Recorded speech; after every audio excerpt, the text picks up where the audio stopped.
So good morning friends, my name is Abhilash. आज से हम कंपैरेटिव पॉलिटिक्स का जो ये हमारा यूनिट है वो स्टार्ट करने वाले हैं। तो आज हम बात करेंगे evolution of comparative politics. Comparative politics का क्या मतलब होता है हम वो डिस्कस करेंगे। ये आया कहाँ से, ये एक डिसिप्लिन है, ये एक सब्जेक्ट है, इसके बारे में हम कुछ बात करते हैं। चलिए ठीक है, स्टार्ट करते हैं। It is basically learning through comparison. Subject study of countries, systems, actors, process.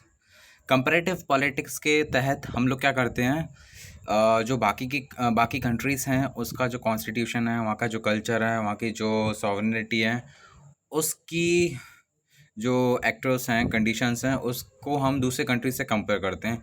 कहाँ का ज़्यादा अच्छा है, कहाँ में क्या प्रॉब्लम है, एडमिनिस्ट्रेशन सिस्टम किसका ज़्यादा बेटर है, इंस्टीट्यूशंस किसके अच्छे हैं, किस टाइप के कल्चर हैं, वहाँ पे जो गवर्नमेंट बॉडी है वो किस टाइप की है। तो इस तरह का कंपैरिजन चलता है। जैसे कि हमारा इंडियन कॉन्स्टिट्यूशन है, हम लोगों ने क्या किया है, हम लोगों ने जो कॉन्स्टिट्यूशन मेकिंग बॉडीज़ हैं, उन्होंने देश विदेश घूम घूम के हर कंट्री के कॉन्स्टिट्यूशन से कुछ ना कुछ पार्ट लिया है और उन सबको असेंबल करके अपना भारत का संविधान बना दिया है। तो कंपैरिजन इसको बोला जाता है। तो जो इन चीज़ों को कंपेयर करने का कुछ मेथड्स होते हैं। Explaining differences and similarities between rules and standards of comparative analysis. यानी कि हम कुछ जो कंट्रीज़ हैं, 5 कंट्रीज़ हैं, तो हम उन कंट्रीज़ में क्या सिमिलरिटीज़ हैं, उन कंट्रीज़ के कॉन्स्टिट्यूशन में और वहाँ की गवर्नमेंट बॉडी में क्या डिफरेंसेस हैं, उन चीज़ों का कंपैरिजन करते हैं। तो पूरा जो हमारा सब्जेक्ट है, जो हमारा जो ये यूनिट है, इसी पे बेस्ड है, कंपैरिजन्स पे। ठीक है।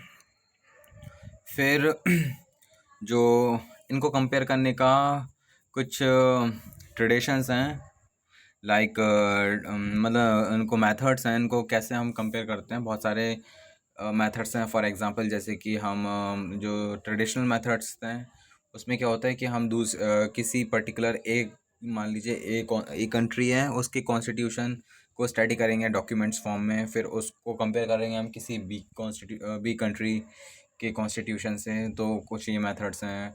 हम किसी किसी के इंस्टीट्यूशन को जज करते हैं, लाइक वहाँ पे प्रेसिडेंट के पास क्या पावर है। फॉर एग्जांपल अमेरिका की बात करेंगे और यूरोप की, तो अमेरिका का जो प्रेसिडेंट है उसकी क्या पावर है, वो कैसे सिलेक्ट होता है, उसके रूल्स क्या होते हैं, उसको फिर अबॉलिश कैसे किया जाता है, वो अपनी वीटो पावर कैसे इस्तेमाल करता है। सेम हम यूरोप में प्रेसिडेंट नहीं, वहाँ पे जो क्वीन है एलिज़ाबेथ, वो उसके बराबर की हैं वहाँ का। और अमेरिका का जो पार्लियामेंट है, वहाँ पे डेमोक्रेसी है, यहाँ पे डेमोक्रेसी नहीं है। तो इस तरह के कंपैरिजन की बात हो रही है। तो एवोल्यूशन ऑफ कंपैरेटिव पॉलिटिक्स, ठीक है, तो मैंने आपको ये बता ही दिया है। फिर institution to functions, from institution to function. तो वर्ल्ड वॉर 2 के पहले तक हम है ना सिर्फ एक फॉर्मल कंपैरिजन क्या करते थे, सिर्फ इंस्टीट्यूशंस का एक ओवरव्यू किया करते थे एक कंट्रीज़ को। जो हमारा कंपेयर करने का था तो हम सिर्फ हाइलाइट्स करते थे, ज़्यादा अंदर घुस के नहीं देखते थे। बस ये देख लेते थे कि जैसे कि मैं रशिया की बात करूँ, इंडिया और रशिया का कंपैरिजन होगा तो हम बस ये देख लेते थे कि रशिया में कितने टाइप्स के डिपार्टमेंट होते हैं, कितने टाइप की मिनिस्ट्रीज़ होती हैं, उनके रोल क्या होते हैं, बस ऊपरी ऊपरी देख लेते थे, फंक्शंस नहीं देखते थे। लेकिन वर्ल्ड वॉर 2 के बाद जो फिर हम लोगों ने जो ये थिंकर्स थे, फिलोसफर्स थे, उन लोगों ने इसका एक जो फ्रेज़ था वो चेंज किया। फिर इंस्टीट्यूशन से ज़्यादा फिर ये फंक्शंस पे भी काम करने लगे, यानी कि formal as well as informal दोनों बॉडीज़ पे ये काम करने लगे और दोनों चीज़ों पे फोकस करने लगे कि हमें सिर्फ कॉन्स्टिट्यूशन और सिर्फ इसका इंस्टीट्यूशन नहीं पढ़ना, हमें इसकी कल्चर डाइवर्सिटीज़ और लोगों की विचारधारा कैसी है, सोच कैसी है, पब्लिक का गवर्नमेंट के प्रति कैसा रिस्पॉन्स है, गवर्नमेंट का पब्लिक के प्रति किस टाइप का रिस्पॉन्स है, किस टाइप की पॉलिसीज़ फॉलो देते हैं, कितने लोग गवर्नमेंट से खुश हैं, ना खुश हैं, मतलब ये सारी चीज़ें पूरा फंक्शन देखा जाता है। ठीक है। इंस्टीट्यूशन में क्या होता था, टेक्स्ट बुक को डॉक्यूमेंट्स और फॉर्मल एनालिसिस करते थे। ठीक है। और it is the reaction against traditional approach in the form of behavioural revolution. तो वर्ल्ड वॉर टू के बाद जो ट्रेडिशनल अप्रोच पहले यूज़ करा करते थे हम, ये सब ट्रेडिशनल अप्रोच में आता। जो इंस्टीट्यूशनलिज्म है, जिसमें हम इंस्टीट्यूट की स्टडी करते हैं, ये ट्रेडिशनल अप्रोच में आता था। और वर्ल्ड वॉर टू के बाद इसका जो रिएक्शन हुआ, जो इम्पैक्ट हुआ, वो बिहेवियरल रेवोल्यूशन के रूप में आया। बिहेवियरल रेवोल्यूशन यानी कि हम लोगों का बिहेवियर स्टडी करने लगे। फिर फोकस हमारा, पहले हम सिर्फ यूरोपियन कंट्रीज़ पे फोकस किया करते थे, अब हमारा फोकस उठ के नॉन यूरोपियन कंट्रीज़ के ऊपर आ गया, फिर पॉलिटिकल कल्चर के ऊपर आ गया। पहले हम सिर्फ इंस्टीट्यूट पे करते थे फोकस था, अब हमारा कल्चर पे आ गया। जैसे कि मैं आपको एक एग्जांपल देता हूँ। जैसे कि बिहेवियरल रेवोल्यूशन में हम लोग सिस्टम अप्रोच पढ़ेंगे, स्ट्रक्चरल फंक्शनल अप्रोच पढ़ेंगे, पॉलिटिकल कल्चर पढ़ेंगे। इस तरह के जो ये मेथड्स हैं जिसकी वजह से हम बिहेवियरल रेवोल्यूशन के तहत जो हमारा फंक्शनल इंस्टीट्यूशन है उसके अंतर्गत ये तरह मेथड्स आते हैं, जिसकी वजह से हम इन डेप्थ किसी कॉन्स्टिट्यूशन को या किसी कंट्री के पॉलिटिक्स सिस्टम को कंपेयर कर सकते हैं किसी फलानी कंट्री के साथ। चलिए ठीक है।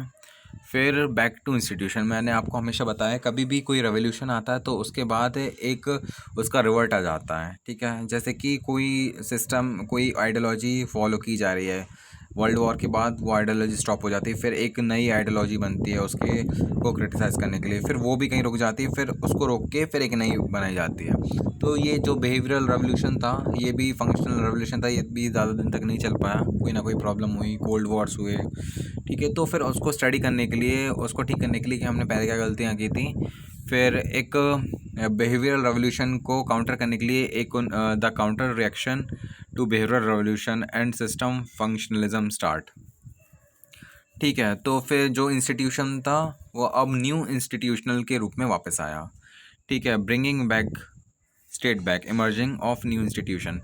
तो जो हमारा ट्रेडिशनल सिस्टम था, जो ट्रेडिशनल वैल्यूज़, हमारा जो अप्रोच था, उसको हमने फिर से रिवाइव किया, फिर हमने फिर से उसको फॉलो करना शुरू कर दिया। लेकिन हम सिर्फ डॉक्यूमेंट्स को से कंपेयर नहीं करते थे, फिर हम डॉक्यूमेंट एज वेल एज जो बिहेवियरलिज्म के तहत जो सिस्टम का फंक्शन होता था, हम अब दोनों को मिक्स करने लगे। यानी कि जो इंस्टीट्यूशनलिज्म था उसमें हम सिर्फ फॉर्मल वे में कंपेयर करते थे, बट न्यू इंस्टीट्यूशनलिज्म में हम formal as well as informal दोनों पहलू पे काम करते हैं। ठीक है, फिर इसी में था एक रैशनल चॉइस थ्योरी जो विलियम रिकर ने दी थी। एंड जो विलियम रिकर है ये रॉकस्टार स्कूल के भी फाउंडर थे।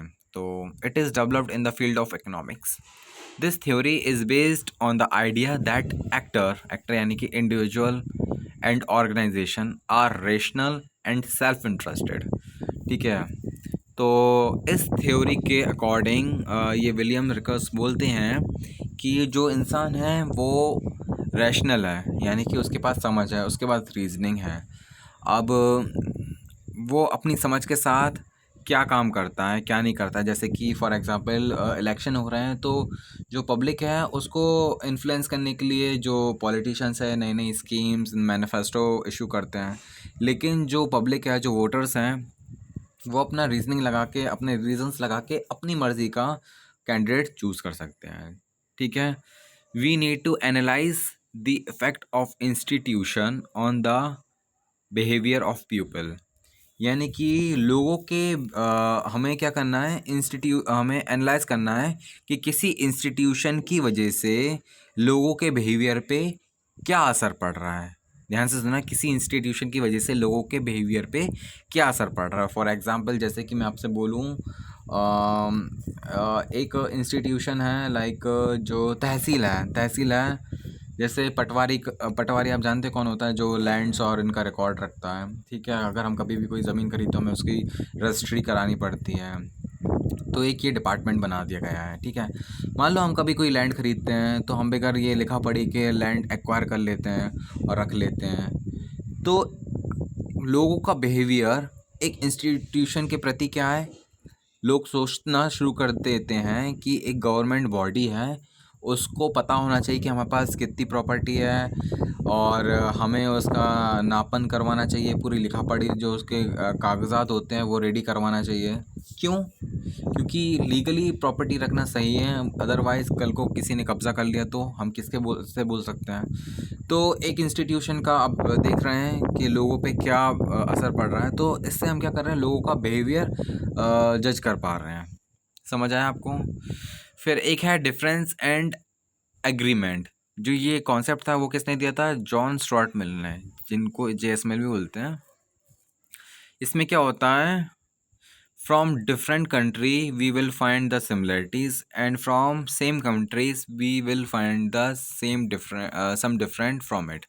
यानी कि जो कॉन्सेप्ट है इसमें क्या होता है, मान लीजिए कोई कंट्री है, कोई 5 कंट्री हैं, वो आपस में बिल्कुल सेम है, तो उन सेम कंट्री में से हम कुछ डिफरेंसेस निकालेंगे कि ये कंट्री हर चीज़ में जोग्राफिकली सेम है, आइडियोलॉजी सेम है, सब सेम है, स्ट्रक्चर वाइज सेम है, तो हम इसमें से क्या डिफरेंस निकाल सकते हैं।